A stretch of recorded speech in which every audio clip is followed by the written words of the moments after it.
This beautiful state of Indiana, the fertile country to which I, Lawrence Strepp, owe my prosperity, has had a rough go of things for the last few decades. The 1830s had taken with them the financial might of the fur trade, as the native people's own presence and interest in such affairs had fallen. Larger communities than my own home of Connersville had too been burdened in that uncertainty, but you would only find a fool in anyone who believed that we were beyond saving. There was a feeling amongst our most forward citizens that the state's future was instead to be found in the tilling of the earth. Some simply observed that it was a neglecting of the land which brought these ills, while others saw that issue to be addressed in the sweeping construction of canals.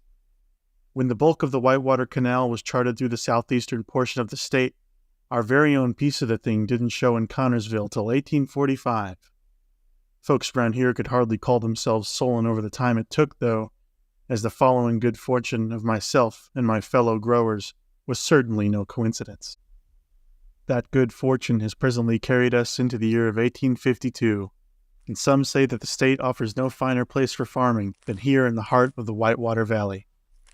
Sustaining oneself and supplying the nation beyond calls for hard work, long hours, and a ceaseless commitment to our activities. We wouldn't be among the most productive without those sensibilities after all. Our production tallies 4th place in corn and 6th place in wheat by new national rankings.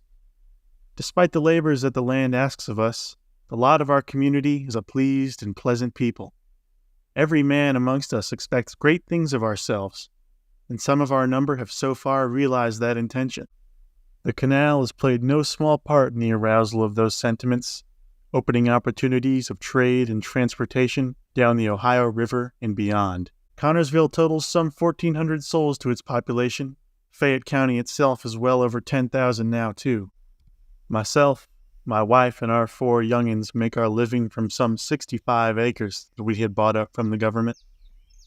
Much of my boys' and I attention is turned to the wheat rising in our fields, but most everything else we need is made by the craft of our own hands, too. The binder, thresher, and sewing machines we employ had been ordered and shipped down the canal. Our wagon was made just north of Connersville, the factory itself having been built with a connection to the waterway. It ain't just the tools we use either that's been brought our way. Farmers' journals, the American Agriculturist being the favorite of mine, come this way for our mutual benefit.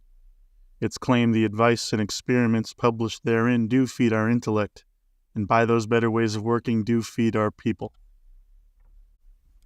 Occasionally taking that wagon into town, it is my humble opinion that our agricultural community has entered into something of a heyday, a feeling that many a man would agree upon.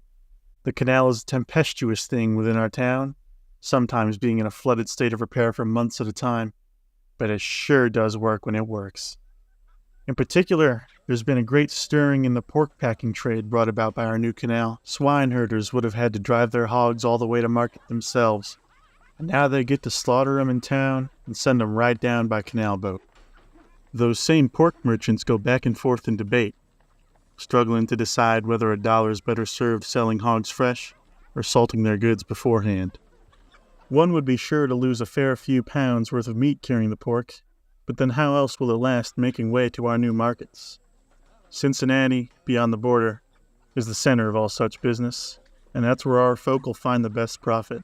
Better us than our fellows down in Lawrenceburg now that we've both got a current to compete on. Abraham Conwell, one of the foremost financiers among our community, has built himself a mighty pork house where Laurel Road crosses the canal. Some 25,000 hogs have been counted, slaughtered, and shipped out of Connersville just this year. I figure it's more of the new town bank's business than mine, but they're saying some of Conwell's dealings tally over $600,000 at a time. My neighbors and I have never heard of a man with that much money around these parts before. As of late, we've been able to put together the very first Fayette County Fair, where the masters of many crops have come to have their produce judged. Folks seem well satisfied by this first get-together, and promises of another come this time next year are already being whispered to and fro. The fairgrounds lie just north of the newly laid rail line, a development that perhaps threatens to make our canal look small in comparison. Still, the lot of us have been living with that waterway for years now. Even amidst these novel cases of railroad fever, I and others have long been relying on the canal to help our heftiest goods along.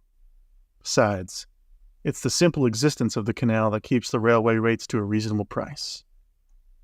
Winter is just in the midst of descending over our fair town. The homestead hogs for the December killing are just being selected, and the business upon our stretch of the Whitewater Canal is soon to slow.